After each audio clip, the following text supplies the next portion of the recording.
Hey, y'all, and welcome to another edition of the Unscripted Huddle, brought to you by the National Football Alliance.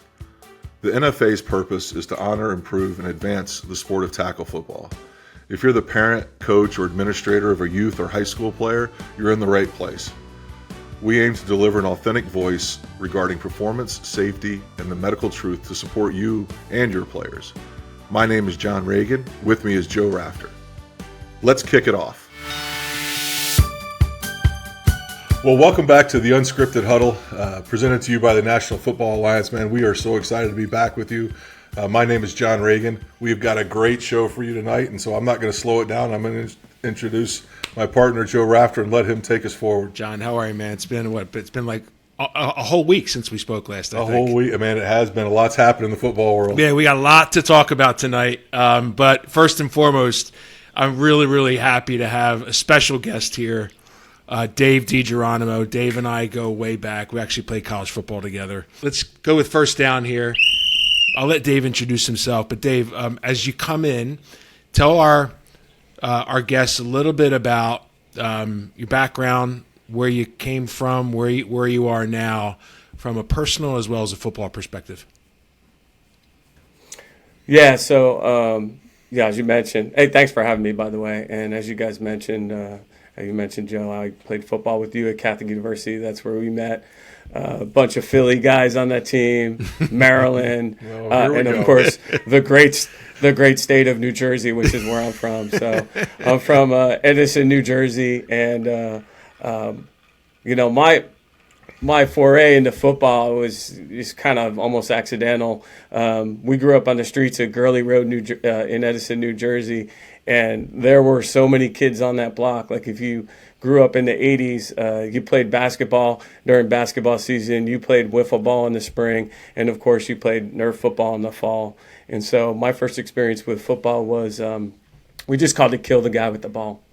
And you just take a football out there because you didn't have 11 on 11, and you just threw the ball around. Whoever had the ball, you truck them and you hit them. And that's how I got introduced to football. And went to Herbert Hoover Middle School, and we actually had tackle football, and that was my first experience. I didn't play Pop Warner at all. So I think you mentioned you played 16 years. I only played 10 years.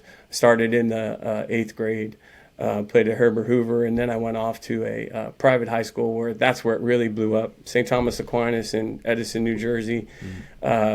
Still three state champions in a row, 3 state championships in a row, and it's hard not to fall in love with football when you're having that much success. Well, those 3 state championships when you were there, Dave? Yeah, I'll take claim to the last 2 when I was actually contributing to varsity, but I was just on the roster for the first one. So, yeah, I was 84, 85, and 86 when I graduated, headed off to Catholic University.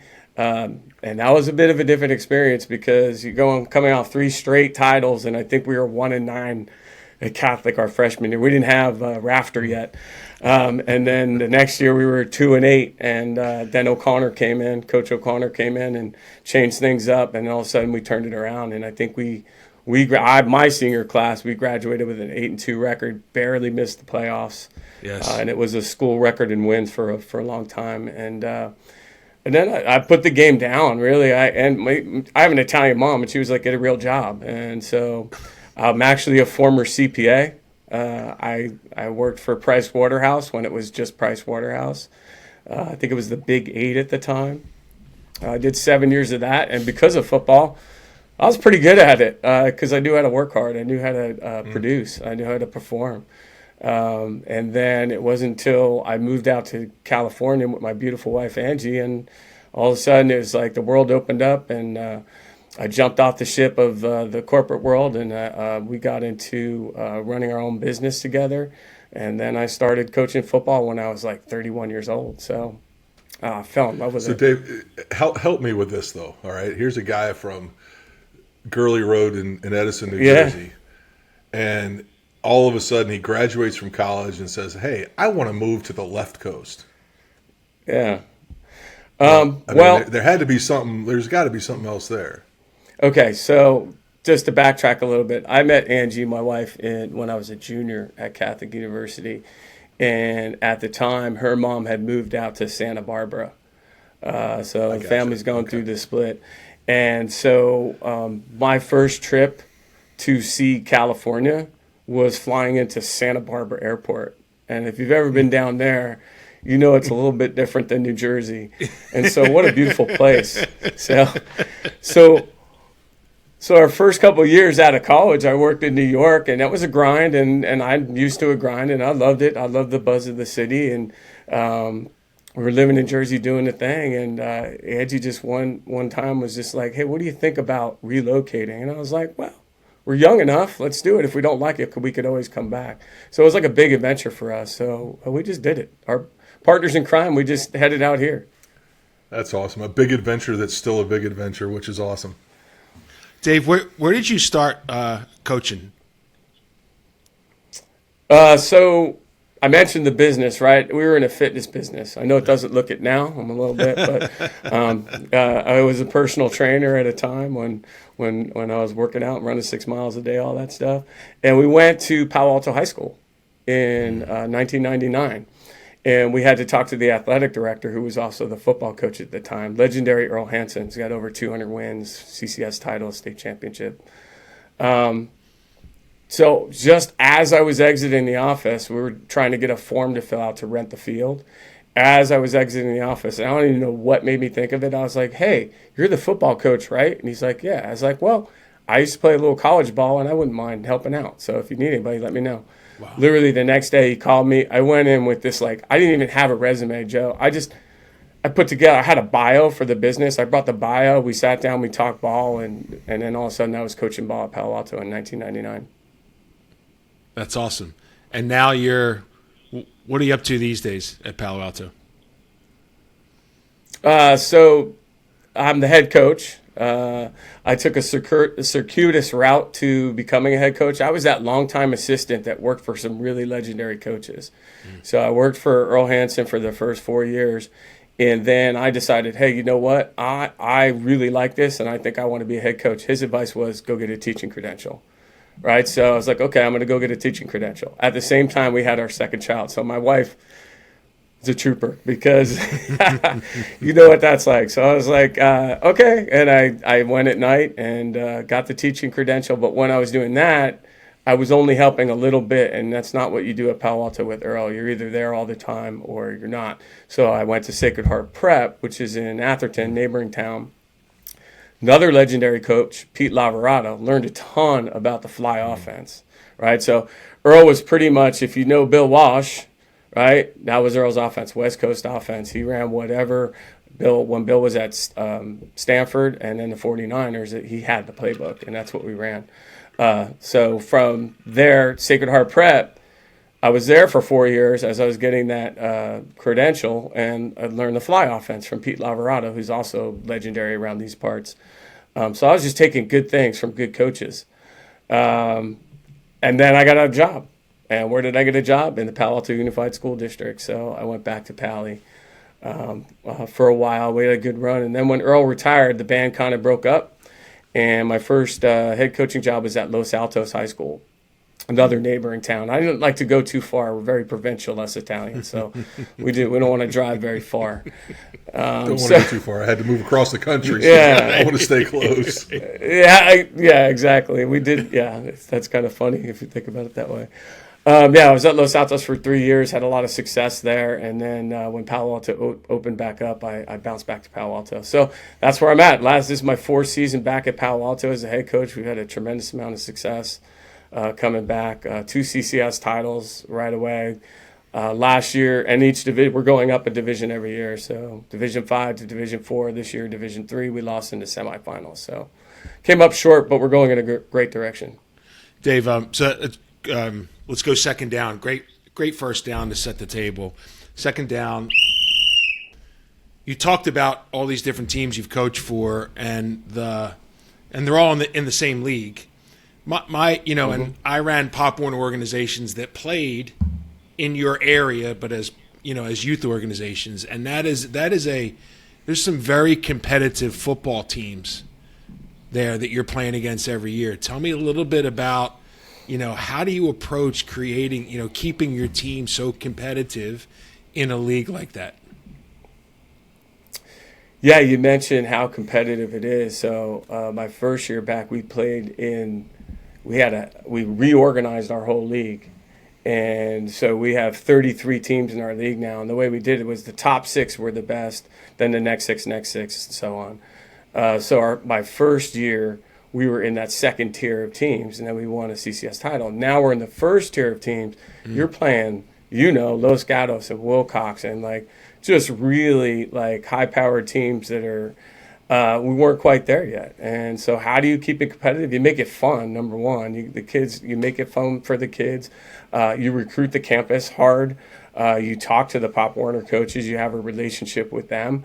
We can't do the R word, though. We can't do any recruiting, so we can't really talk directly to the kids. But have relationship with the Pop Warner programs. We had a couple programs on using our field, and so we established those relationships with them. And then the first thing I did was I did a 7-on-7 summer tournament where a bunch of teams come and have a good time and play 7-on-7 in the summer, and they just see the passion for ball, and they see how much fun we're having and how much I love the game, and that's contagious. Real quick, when did you start doing the 7-on-7 stuff? So interesting story. Like, I've got a long history here. In fact, I took a couple years off, so I think this year is my 25th actual season of coaching ball. We used to go to Stanford University, which is literally across the street from Palo Alto High School, and they had a 7-on-7 tournament. I just loved the way they ran it. Shocker that Stanford does something so elite, right? So anyway, and the rules changed, and they couldn't do it anymore. So what did? We just took it across the street with the same exact rules, and the team signed up, and we did that. I think the first year we did that was, late 2000, the years are blending together a little bit. Yeah, so you were in front of it, really. I mean, honestly, that was in front of it. Yeah, and then it went away because, like I said, the coaching staffs changed. Right, and when I came back, when I came back, that was the first thing I brought back was the 7-on-7.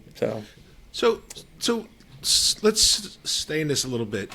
Because I've started to do 7-on-7 tournaments through the high school that I coach with, and I see it's really interesting because some of these teams come out and they're just pure 7-on-7 teams, and some teams come out and they're tackle teams trying to get some extra work in.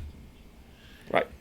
So tell us a little bit about what you've seen on your field with respect to this, and how this helps or doesn't help a tackle football team in the offseason. That's an excellent question. And the first thing I tell my guys is, hey, this isn't real football. I do tell them that. I don't even think, the 5-on-5 stuff is great, and I know the linemen love it, but I don't even think that's real football. It's not real football till you put the pads on. But what it does do is it helps our receivers and our quarterback with their timing. It helps our receivers learn the plays and our quarterbacks learn the reads. It helps our defense understand the coverages and the drops. So that, to me, is a segment of the game that we're teaching without contact. So you're still playing your tackle defense against, even if it's a pure 7-on-7 team, because you want them to learn those tackle plays that build that tackle muscle, even though it might not set you up to have the best competitive performance against a pure 7-on-7 team. The way we coach it, it's funny. I mentioned Darrell Hansen before. We ran the West Coast offense, right? So when we're going into 7-on-7, we have a tight end and 2 backs and 2 receivers, right? So that's not what teams do today, pure 7-on-7. Right. You're talking they're spread them out. There's 5 wide, there's empty, there's all that. No, we run our formations. I'll put 2 backs in the backfield. I'll run play action even in 7-on-7, which is kind of silly, right? Because they know it's a pass. But that's what I do. Other teams, like if they want to just win the 7-on-7 tournament, have at it. Like, it's fun to win too.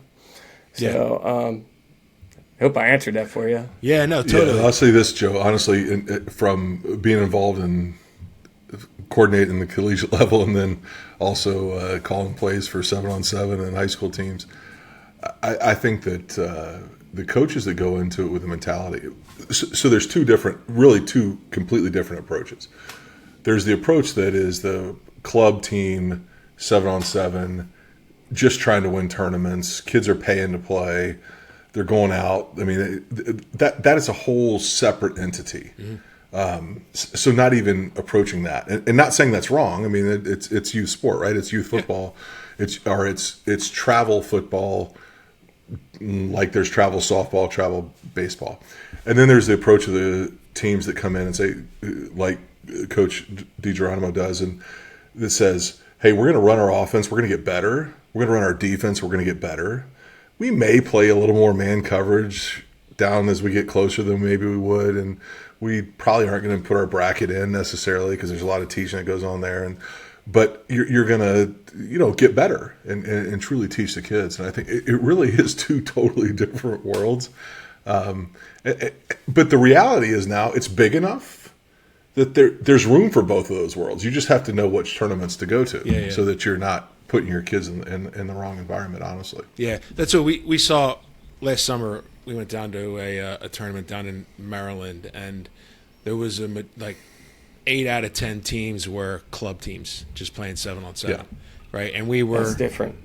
And we stuck with our we stuck with our coverages. Our linebackers were dropping into the zones, all that kind of stuff. We were playing our defense because we wanted to get our reps, and we didn't care about the wins or losses. I mean, we cared, but we weren't getting all wrapped around, emotionally wrapped up about it. We were just focused on getting our reps on offense and defense, and recognizing that, hey, look, if it's third down and we need a reception, and down and we can only get a touchdown, and these guys are just dropping 5 back to stand at the goal line, let's not worry about that. Let's run our plays and execute as best as we can.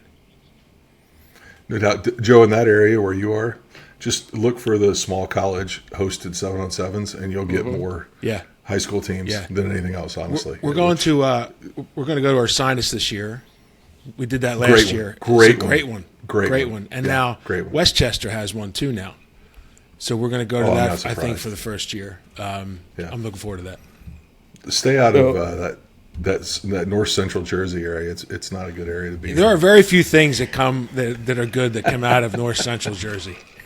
I wouldn't know anymore. California guy, right? I've lived more than half my life here now. I got a ton of friends. I got a ton of friends in north central Jersey, and if any of them are listening, I'm sure they're going to text me after this. We will. Coach, you have here with Third Down. You've worked with some legends, literally legends, not just really good coaches, but legendary coaches. You've had a lot of success yourself. What is it?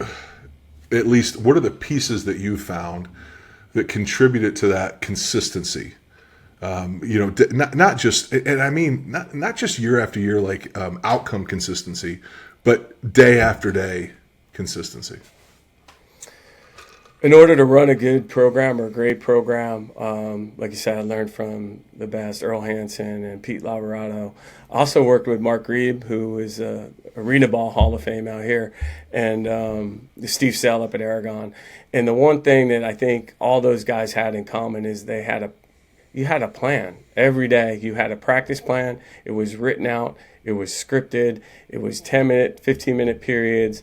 You had all the coaches understanding what drills. Whatever you're going to do on Friday night, you need to coach that at a high level Monday through Thursday. And so that's where the success comes in, is you either coach it or you allow it, right? You coach it or you allow it, meaning, hey, if it's not good enough, you're going to do it again. Like, that's the whole point of practice, right? We have to get it as close to perfection as we can. I tell my guys, and they thought this was like this wonderful thing, but I think I certainly stole it from like Saban or something. If you can't reach perfection, but if you chase it, you can catch excellence, right?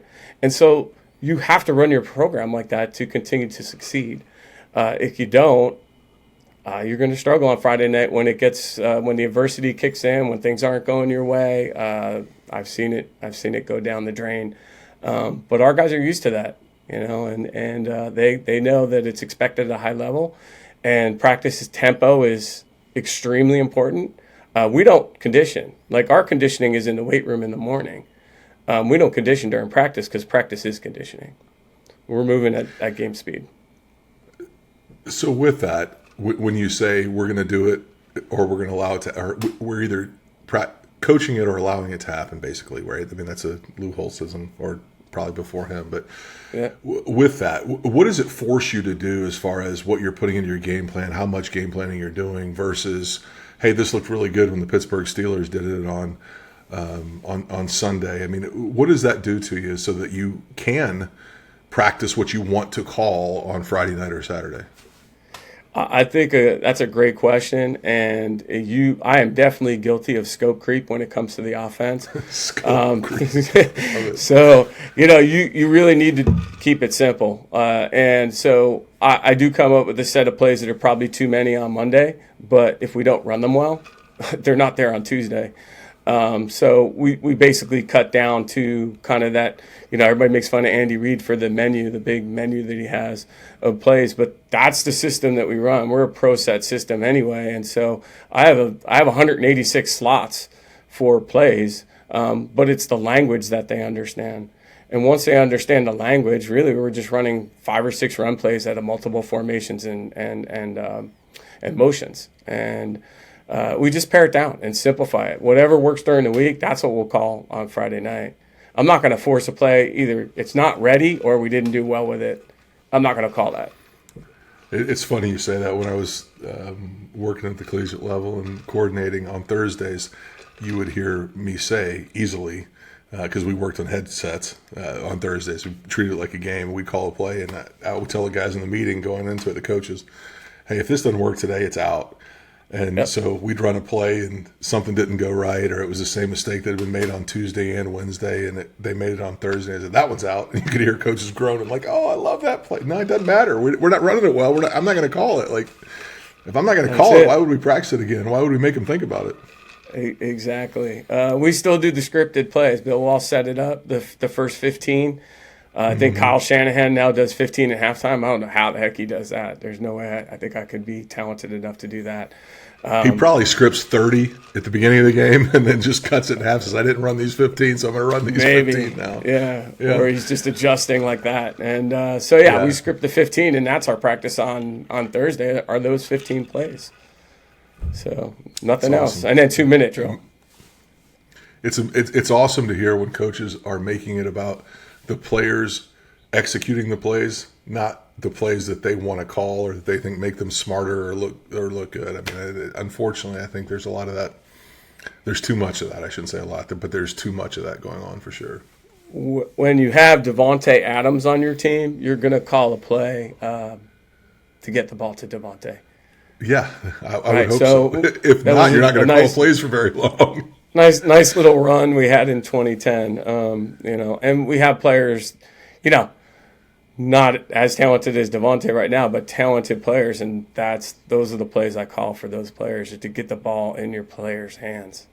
Joe, we're going to have to throw a flag on third down. Here we go. Let's go. We're staying in third down. Let's go again. Flag on. It is what it is. Flags get thrown. We don't know why sometimes.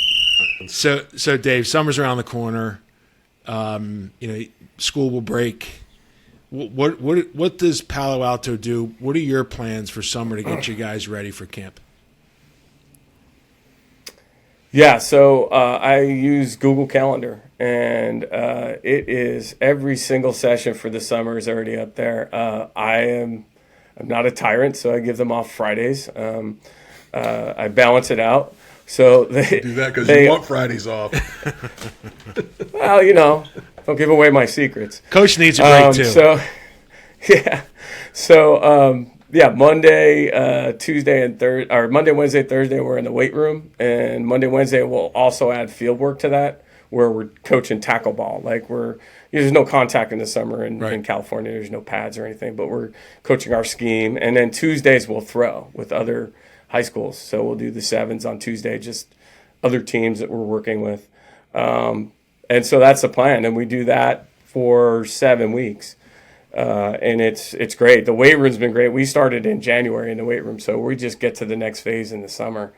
We get them ready, and we have dead period the week before the last week of July. Mm-hmm. And then August 4th, we're off and running. They have a new since you left, Joe, they have a new period called acclimatization period. I don't know why they don't just call it acclimation period, where you have to you can only wear helmets for the first 3 days of practice.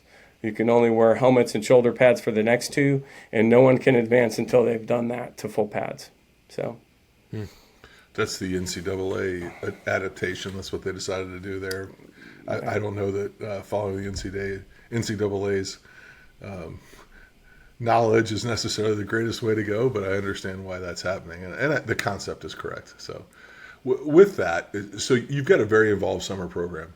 If you were telling the parents of an 8th grader going into 9th grade what to expect, what their son should be doing, talk to us like we're parents of 8th grade graduating into 9th grade. That is my single biggest challenge right now. I have to be careful with what I say to 8th grade parents because technically we're not supposed to have any kind of real contact until they promote from middle school. So literally I have to figure out how to get these kids on the field June 9th when they're out of school June 5th. Right? So the calendar is tremendous because I get the emails, they get a letter in the mail from the school, and we get the calendar out to them as soon as possible. June 9th, we'll have a parent meeting for new players and incoming freshmen. And so hopefully they know. I mean, I teach at a middle school, so that helps because the kids already know me, and they start asking me questions, and I can answer those. But I don't think I can send the calendar until they actually promote. Again, single greatest challenge, but somehow they managed to show up, so it's great. Coach, do you get a lot of first year or like guys who haven't played before showing up as freshmen? Yeah, I don't have the Broncos down here. Well, we have a different kind of Broncos down here, the Bayside Broncos. Yeah. We used to have the Palo Alto Knights, and that was awesome. And so all these kids had played before. I think it's flipped now, and we're trying to get Pop Warner to grow again and get it back in Palo Alto. But a lot of our guys haven't played tackle football when they first get there, so it's our job to teach them, and that's where we start. Tackling is a big part of practice. Like I said, we're going to teach you skills that you learn on Friday night, and tackling is the most important one. Close relative to blocking, as you know, as a lineman. It's a good thing you said that. Otherwise, John was going to have to correct you and explain to you about the importance of once we get involved in the fundamentals of football, we can talk about any of the fundamentals as long as we talk about them. I mean, it's sad when, and obviously this is not the case, but when the world of 7-on-7 is the most visible part of what football is. I shouldn't say it's sad. It's entertainment, right? So I understand it. I understand why it's more visible, and it's a lot more fun to watch that than it is to watch a one-on-one pass rush or to watch a lineman go through shoot drills or stance drills or first step drills or anything else. But it certainly is it's not what is going to help you be successful necessarily from start to finish. But it is what it is. I get it, Joe. Yep. Cool. Should we go to fourth down?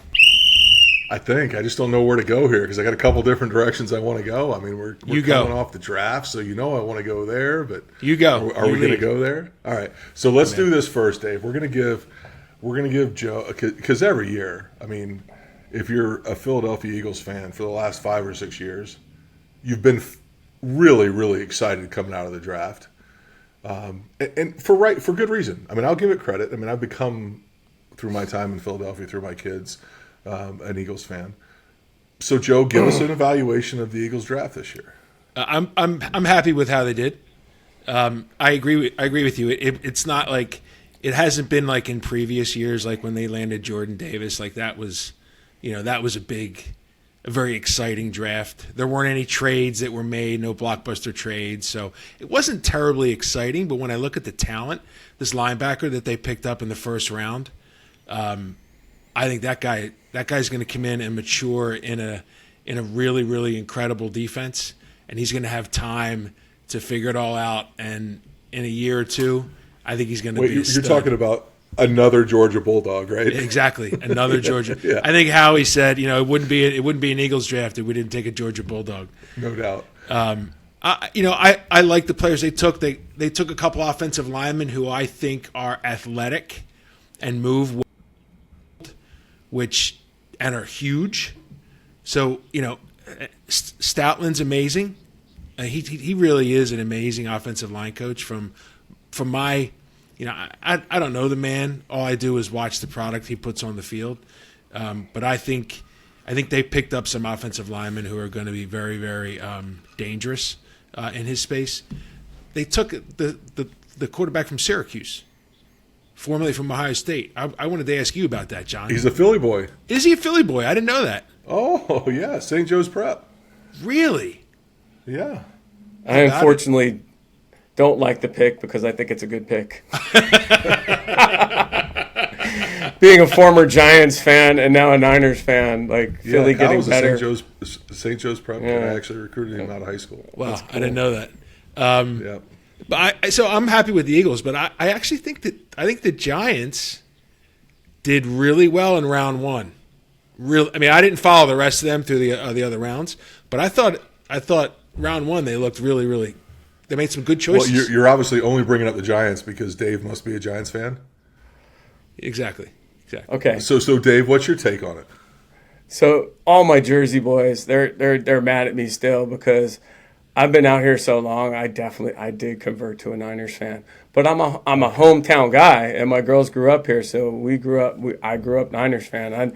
I know Philly guys are going to make fun of that and all that stuff. I still like the Giants, still follow them, but the Niners are my number one team. I did watch the Giants draft. I think they did really well. Obviously, you can't go wrong with Abdul Carter, I don't think. That's a can't miss. A little bit of a surprise, Jackson Dart. That's a little bit of a surprise, taking a chance on QB, but he did well at the combine, big strong arm. I know Shedeur was linked to him, and that was the big story of the draft, and I've got a lot of opinions on that one in terms of how that happened, and you feel bad for the kid, but you're in the league now, so it's go for it and see what you can do. But the Niners, I thought did pretty well. Now, I think we're admitting that we're kind of in a rebuild here, but we got a 1-tech, and we got we got a 1-tech and a 3-tech on the D line, a couple big old Michael Williams on the edge. Yeah, we still don't draft O-line. I don't really understand that part. And Philly and Detroit does draft O-line, and they're the teams to beat in the NFC. I will say for you guys, and I hate saying this out loud too, watch out for the Rams this year. Oh my gosh, the Rams had a great draft. They picked up Devontae Adams. You guys had a tough time with them last year. Philly, that was a closer game than I think Philly fans would like to admit. Watch out for the Rams this year for sure, and I think they did well in the draft as well.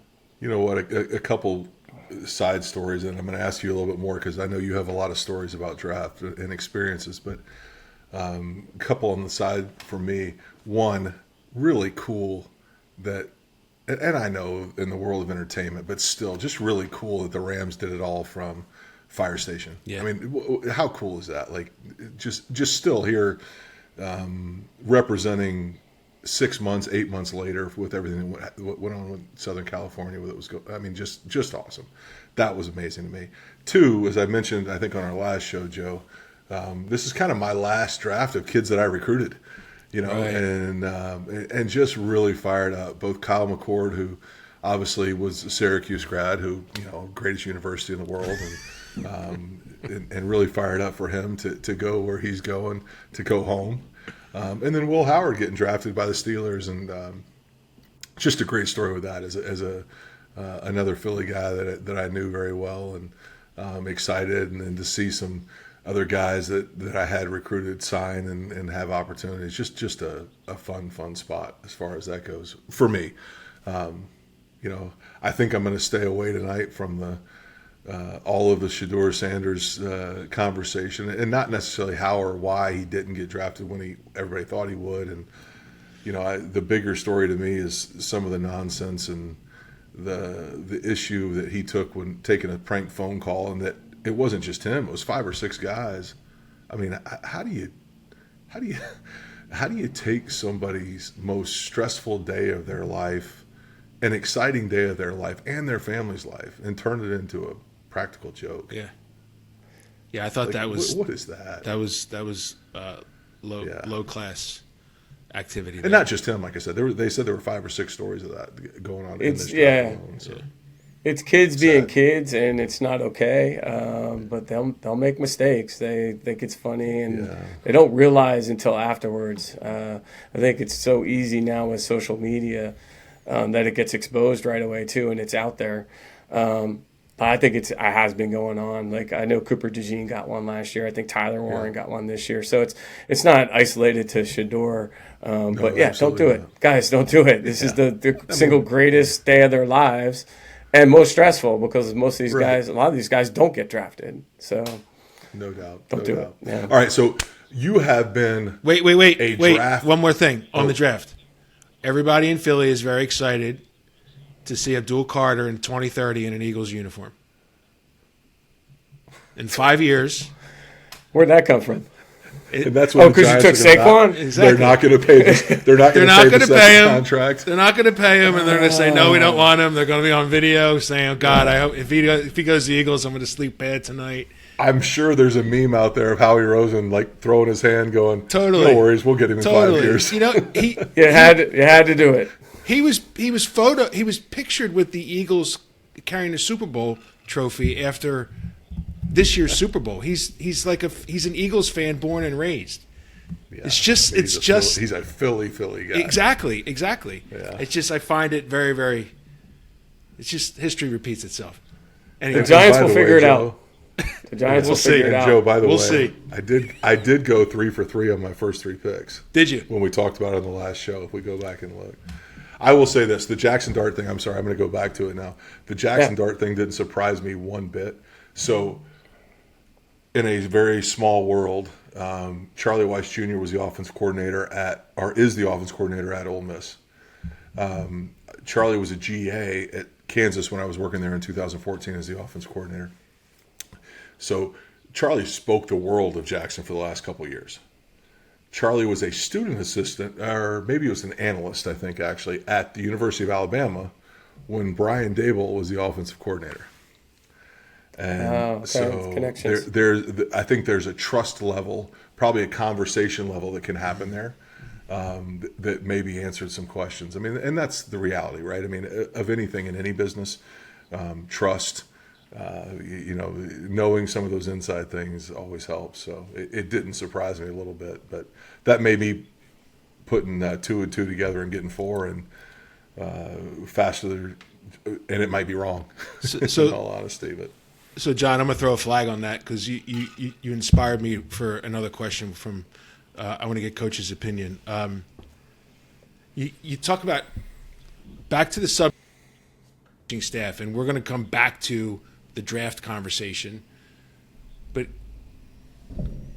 Dave, tell us a little bit about your opinion on how you set up coaching chemistry.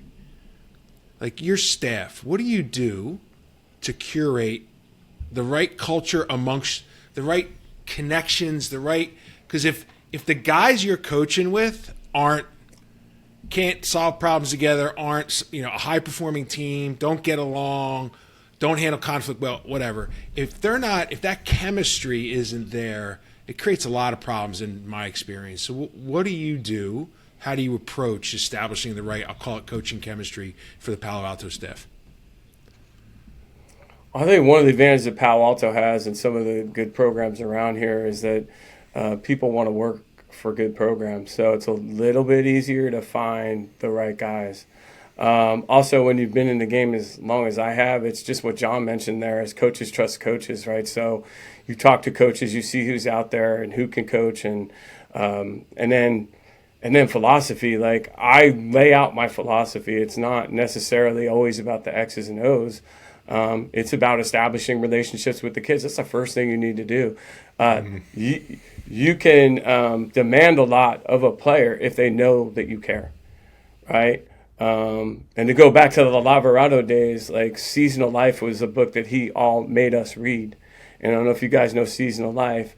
Coach Ehrman down there and Gilman and sort of our neck of the woods of Catholic talks about loving your players, and that's what the game is about, and that brotherhood. So I tell the guys I love you guys because you're part of a team that's a brotherhood, and I love you guys for being out here and playing football and playing for each other, right? I'm not afraid to tell our players that we love them, and if they know you care, they're gonna go a mile, the extra mile. Dave, I'm going to jump in here because we talk about this show being organic and unscripted, and you have no idea that this is the case. But the very first conversation that Joe Rafter and John Reagan ever had, Joe Rafter asked me if I'd ever read A Season of Life. Yeah, great book. I mean, that is changed. That's when you, But it's special. There's the men who coached me at Catholic and at my high school, Archmere. Mm-hmm. There's my father, who was also a coach, not a football coach, but he coached me in other sports. And then there's Season of Life in terms of the influences in my coaching career, right? Like it changed my coaching. Yeah, it totally changed my coaching. I first read that when I was back in Philly running the Conestoga General back here. And when I read it, I started telling everybody 2 rules. Coaches take care of the players, players take care of each other. And I said take care because I was afraid, literally afraid to use the word love. I thought it was too forward. I thought it was too progressive. I thought it was too out there. I go to the Broncos. I moved to Marin County. I realized Marin County is not like Philly, right? Just like it's not like Edison. And I go, you know what? I'm gonna take the shackles off, and I'm going to tell these players that my job is to love them, and their job is to love each other as coach. And we said that all the time in all of our circles. And Dave, to your point, man, and coaches understand this intuitively. When the player knows that you care about them, they're gonna work harder for you, because they know what you're doing, what you're coaching is because you love them, because you care for them, not because you don't like them. It's because you do like them. That you're really pushing and driving them a little harder. I think, Joe, that we can take that totally out of football right now, and just say in life that's the case. And I think you and I have had this conversation. We struggle as men to tell each other that, hey, I love you, man, totally, and to mean it, and to do it heartfelt. But certainly, I think as you start working with people, and as things, you see it in the world of consulting, I see it in the world of consulting, and staying involved in sports. I mean, when you have that opportunity and somebody else hears that, and then feels that, it just there's no more. There's not a wall. There's nothing in the way, right? I mean, it all moves forward, and you move forward together, and it's a phenomenal, powerful tool. That's not. Like, not everybody has it, right? I mean, yeah, Dave, you've been there. I mean, you don't love every player. That's the truth. You try to, but there's some qualities there that make it. Yeah, you just do. Tough. They just need a little more attention. They need a little more attention. It's like like your my kids. son when he decided that he was going to go to a concert in Philadelphia, and he got the Fireball flu instead of the flu. And just those things happen, and it gets a little bit tougher at those point in times. But you're right. I mean, they are kids. It's so important, Joe. One of our advisory board members, Joe Galat, founder of AYF, and one of the things he says is, and I'm gonna screw up the quote, but he says something like, the kids who need the love the most ask for it in the most unusual ways. Right? Kids who aren't behaving particularly well, kids who are maybe a little bit, not so disciplined, not so structured, not so respectful, whatever, they may show that because they actually are missing love in their life. And I think that's a coach's opportunity to lean into and really have a positive effect on that child's life. Yeah, and they're not doing it on purpose. They're doing it because they just don't know. All right, Dave, John, great conversation. Thanks so much. Always great to have you here, John. Real pleasure, as always, as a co-host of the Unscripted Huddle, brought to you by the National Football Alliance, where we are honoring, improving, and advancing the great sport of tackle football in the United States of America. Dave DeGeronimo, coach of Palo Alto. Appreciate you being here. I love you, brother. It's been a while since we've been together, broken some bread, but we shared some blood, sweat, and tears on a football field a long time ago. And in the spirit of this conversation, I love you. Thanks for being here. Joe, love you too. Really appreciate you guys having me. John, nice to meet you. Had a great time today. Hopefully we can do it again sometime in the future. That's all for now. We'll catch you next time. Well, that's it for this week. Let's keep the conversation going to help NFA honor, advance, and improve the game of football.